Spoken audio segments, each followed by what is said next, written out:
And on top of the jobs that are going to be lost, the expenses for vehicles, whether it be purchases or for maintenance, are going to continue to go up. So let's look into this report by CNBC and figure out why.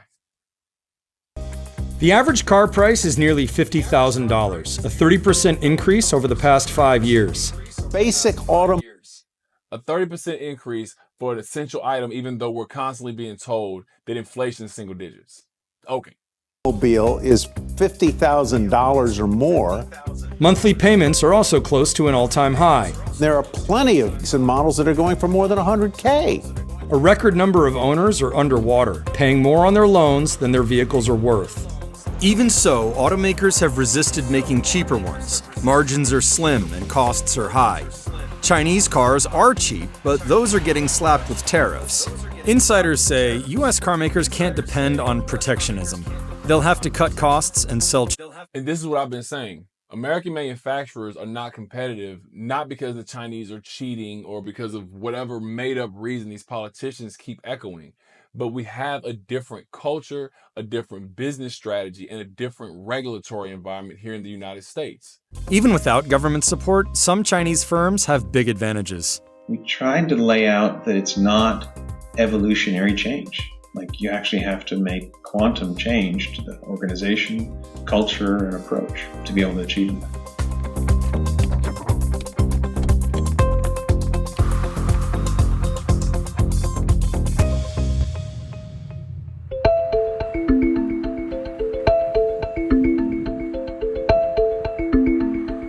Americans are paying more for nearly everything than they were a few years ago. But car prices have outpaced even inflation. They're off pandemic-era highs, but not by a lot.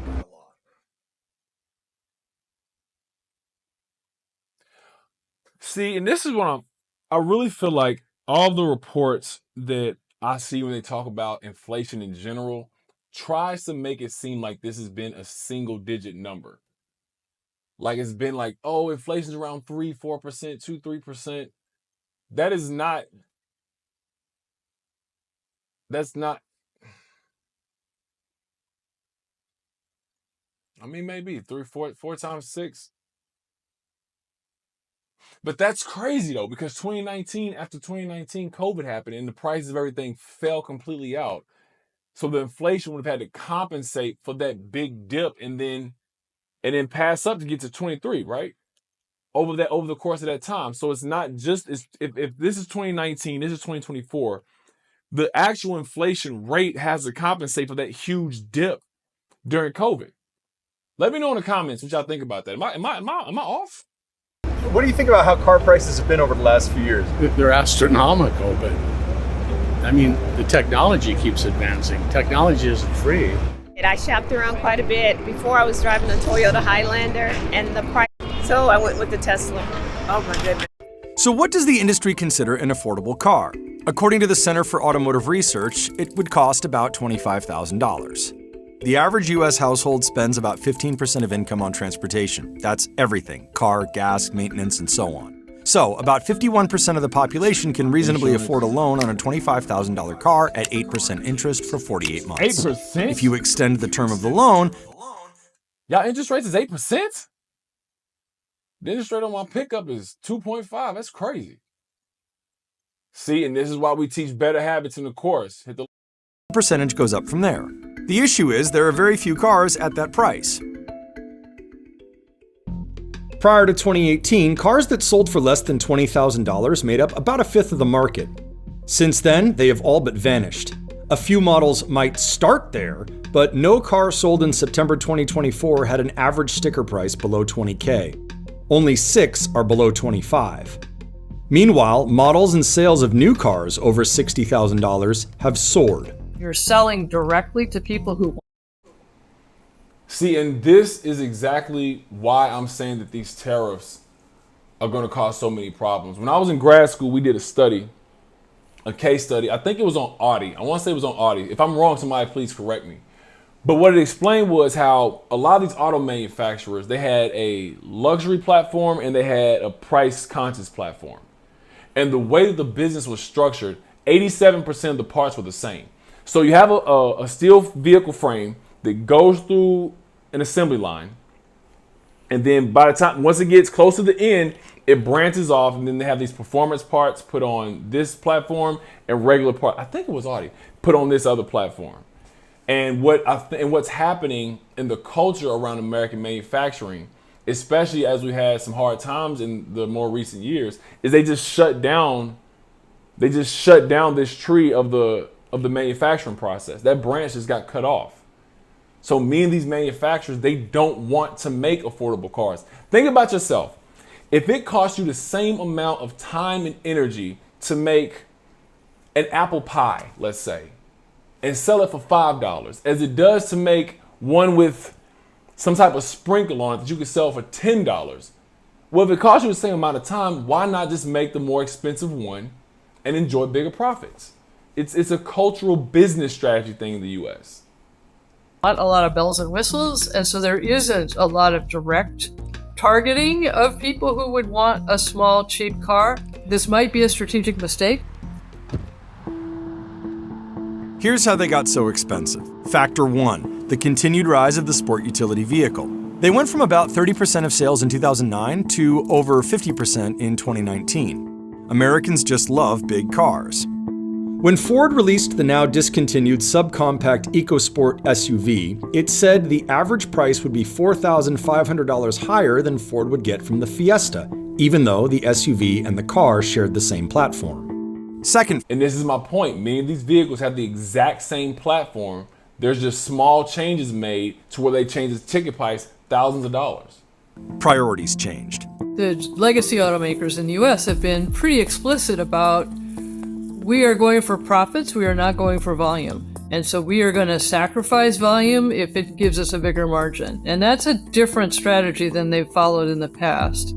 GM has become known for this strategy, especially under current CEO Mary Barra. Fiat Chrysler, now Stellantis, was very early to cutting high volume but low profit vehicles like sedans. In 2023, profits at GM and Ford were the highest in at least a decade, and Stellantis reported a record. Many global automakers have enjoyed similar gains. General Motors, for example, has these activist investors sitting on their board, and if they don't buy back billions of dollars worth of stock, Mary Barra could be out of a job. And so it forces a more short-term calculation than she might want. But automakers have had to make investments in technology that they weren't certain would pay off, like EVs, software-defined vehicles, advanced safety, driver assistance, and autonomous driving. That money has to come from somewhere. The one meaningful way to make that transition from a financial standpoint is to create a highly profitable internal combustion engine business and continue to manage those profits while you reduce the number of vehicles. And so you have to continue to make good profits to generate the free cash flow you need to feed the EV ever-hungry side of the business. The trouble for automakers? The business is not that profitable compared with others. About 70% of a vehicle's price goes to the direct cost of producing it. Tough this smart can only be called F-150. About 20 to 25% goes to marketing and everything else. That leaves a 5 to 10% profit. Third factor, 5 to 10%? These companies only making 5 to 10% on all the vehicles they're selling? That's crazy. Coronavirus pandemic. Production shutdowns, supply chain shortages, and other constraints tightened supply. Dealers raised prices. Then automakers did. Affordability plummeted. Remember, the story has been, for much of the last 6 months, you either cut price or you cut volume. And they've decided they're not cutting price. But profits come. It was pointed out to me that Toyota's symbol is representative of a globe. And the reason it's representative of a globe is because the idea for Toyota is to have full global market saturation. They want to be the #1 car company by volume. They want to sell more vehicle units than anybody else. And like he just said, there's a huge difference in the business strategy from American manufacturers to more Asian-based manufacturers. The president cannot determine how businesses choose to run their businesses. They can change incentives. They can maybe affect the market in certain ways. Typically, it has the opposite effect of what's intended, but they can't change the fact that BYD, Toyota, and these companies want to sell more cars, and Ford, GM, Stellantis want to sell more expensive vehicles. come at the cost of increasingly alienated customers. Automakers meet with their dealerships on a regular basis, and particularly they do this every January at one specific gathering. And the news that came out of that gathering last year was dealerships were saying, please send us more things that we can profitably sell for less. I guess that's the message they're getting from people walking in the door. So the question is, how do American automakers get those prices down? There is some wind at their backs. EVs are expected to get cheaper with time. Battery costs are falling faster than forecasted, with big drops to come. New, stronger forms of steel may allow car makers to use less. The simple skateboard platforms EVs are built on are easily adapted to vehicles of different sizes, spreading out costs. The Chevrolet Equinox, GM's least expensive EV, is about $300,000 less than the Cadillac Celestiq, GM's priciest, but they use the same platform. And this is something I'm surprised that a lot of people actually did not know. That a lot of these vehicles that have these huge differences in price are the exact same car. The exact same design. It's just maybe the motor has different options. There's a couple bells and whistles on the interior. But they'll jack up the price. But that doesn't make any sense. If they just said that the average profit margin is 5%, there's a $300,000 difference between these two platforms. How do you get 5% based on that? Let me know your thoughts in the comments. Manufacturing methods can help too. Tesla said its proposed but not yet implemented unboxing method can cut costs in half and factory size by nearly that much. Automakers might also partner and consolidate. Two companies can share production lines and make similar cars with different brands. One can contract with another to build vehicles for a country where the first has no presence. Could be a BYD setting up shop in Mexico, having a partnership with one of the US car makers or brands, and then they sell vehicles here with the appropriate sharing of the final assembly costs. On the policy side, Helper says regulatory certainty is another necessary condition for cheaper EVs. Stability and predictability around incentives, subsidies, and public-private partnerships. US rules change frequently, which makes it harder for companies to plan. In contrast, when China went forward on EVs, it stuck with the policy. The country has even benefited from unstable policies in the US. The cheap lithium iron phosphate battery. This Trump administration is about to be so chaotic because there's so many, and it's not necessarily that a lot of these policies are bad, but when you have big shifts that affect the environment where markets exist, then it makes businesses a lot more, it reduces the percentage of businesses that are able to make those transitions and still maintain profitability. Attributed to China's dominance were actually created in the US by a company with a Department of Energy grant. But then, gas was really cheap. Policies were not consistently applied. They went bankrupt. They were bought very, very cheaply by the Chinese. I mean, not to take away from the Chinese. They figured out how to scale it up, but they got a leg up, based on American taxpayer research. See, and this is exactly why, and this is why I'm starting to do these more deeper series, because we hear in the news all the time, well, the Chinese are stealing our intellectual property. What did she just say? She just said that the U.S. taxpayer paid for a company, subsidized a company getting built, then regulations forced the company out of business, and if the Chinese bought the company and all its technology, it's fair and square. This is the problem we have in the United States. The government is constantly causing all of this problem and trying to throw the blame on everybody but them, while taking our money to do so. It's crazy.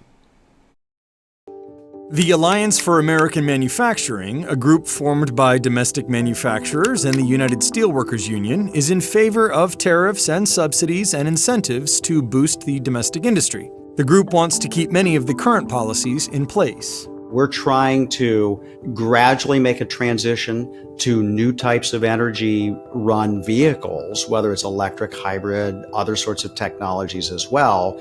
And we're trying to offset some of the capital costs that are involved with that. And there's a long tradition of doing that in the United States. Policies can only help so much. At the end of the day, it's the demand that dictates the business. It's a marketplace that makes the calls, as we all know. And so you can have some amount of demand side subsidies, like you get $7,500 off if you buy this EV with a certain mix, up to a certain point. But these things cost a lot of taxpayer dollars, as we all know. And this is again why this just can't work. The problem with the tax credit is you as a U.S. taxpayer are going to be paying for a vehicle that's not competitive in the marketplace. And then if they put tariffs on the cheaper vehicles, then the average price of the vehicles are going to go up. So now you're paying for vehicles that the government says you have to have, and the vehicles that you have access to are all going to be more expensive because the government wants to punish another country for making cheap vehicles. You're going. This is insane. This is crazy. This is the challenge Chinese competition poses. Critics say Chinese cars are cheap because they are heavily subsidized by the government.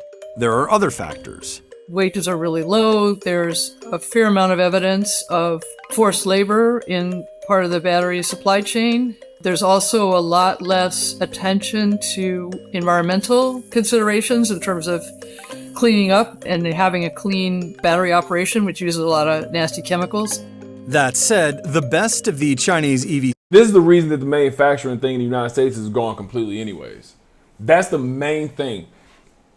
People don't understand a lot of these manufacturing processes are horrible. Like they pollute water systems, they pollute air systems. They're horrible on the environment. And China and some of these more authoritarian countries don't care. A lot of these countries are ran by people where there's no specialty groups, there's no EPA. They'll poison the water supply, they'll poison the environment, they'll put all types of pollutants and not radioactive, but they'll put all types of pollutants in the air, and there's no consequences. So imagine this. Imagine suggesting that we're going to bring back vehicle manufacturing, knowing that it's going to put some pollutant in the water that's going to affect you and your family. And then the amount of jobs that will probably be increased might be maybe a couple hundred around the whole country. To pollute an entire water system is not worth that. So unless we're going to talk about changing EPA regulations and allowing some of this stuff to destroy the actual place where we live in the United States, actually destroy the land of the United States, it's never going to happen anyways. Startups have a 30% cost advantage over legacy automakers, even without subsidies or government help. Mark Wakefield, a managing director for Alex Partners, says to compete with that, automakers have to completely change the way they operate. From an automaker's perspective, you can't count on that protectionism. You have to get ready to fight. This is the hard part. First, Chinese companies are software-oriented. Established automakers elsewhere produce cars made with very limited software embedded in parts. Truly software-defined vehicles, in contrast, are ones where hardware and software can be updated independently, more like computers. It's a fundamentally different way of developing a vehicle. Chinese firms are also fast. They develop things quickly, they scale things quickly, which attracts attention from government, suppliers, or other stakeholders. They take out a lot of time in the strategic phase. They're much more willing to just go. They don't have the same sort of battles about what to do and what to make. Chinese firms rely heavily on methods like virtual testing rather than the physical tests favored by others. This cuts months off schedules and hundreds of millions of dollars from budgets. They have a shorter time to market. Non-Chinese brands take about 5.4 years to develop a new model. Legacy Chinese brands, 3.5. New energy vehicle brands like BYD, 1.6. Deadlines are hard, even if that means releasing a subpar vehicle. These companies have an intense overtime culture. Most of them do not allow this drift. You know the average salary of a Chinese auto worker is $4 an hour? Like, these people are working, what's that, up to 100, oh my God, 100 hours of overtime a month at $4 an hour. So they're going to be able to crank out significantly more volume at a significantly cheaper price. So I mean, so at that point, then when we suggest that we're going to get rid of the labor laws in the United States, we're going to reduce the minimum wage to $4 an hour so that we can compete with these companies. Like the federal government, these ideas, it's just not that going Western to work. companies do. And they're willing to put a bad vehicle out there and suffer the consequences because they consider the alternative to be a guaranteed loss. If I take 40 months. So then we can also remove the safety standards as well. Put out vehicles that haven't been properly safety tested so that we don't know how they're going to function. If over time there's some weird thing, you have some odd recall. We already have vehicle recalls here in the United States with the safety standards that we have now. So maybe we should reduce those to compete with companies like BYD. To make the vehicle, I can't make a competitive vehicle. They're also willing to endure large losses early as they get to scale. There are two benefits: higher volumes, which help spread costs, but also a lot of learning in that painful early period. This desire for short-term profits by American investors, these activist investors, makes that strategy hard. China has taken large losses for a long time. And this is their playbook. They do this in industry after industry. There's very little forgiveness for a CEO today who says they make losses on a vehicle or a vehicle line or a whole new propulsion technology. And so they're questioned every quarter. And so they're thinking of it every day. And so it's in that sense where if you now move from a $60,000 vehicle or a $70,000 vehicle or a $40,000 vehicle to now suddenly announcing affordable vehicles at $25,000, you get doubly questioned because you're going to be making even more of a loss per vehicle. That's it. The issue is the business culture in the United States. Short-term profits in the United States versus Chinese, which is long-term market saturation. The tariffs aren't going to work. The jobs aren't going to come back. It's never going to happen. If you like this video, the best thing you can do is watch another one. And don't forget to hit that subscribe button. Easy money.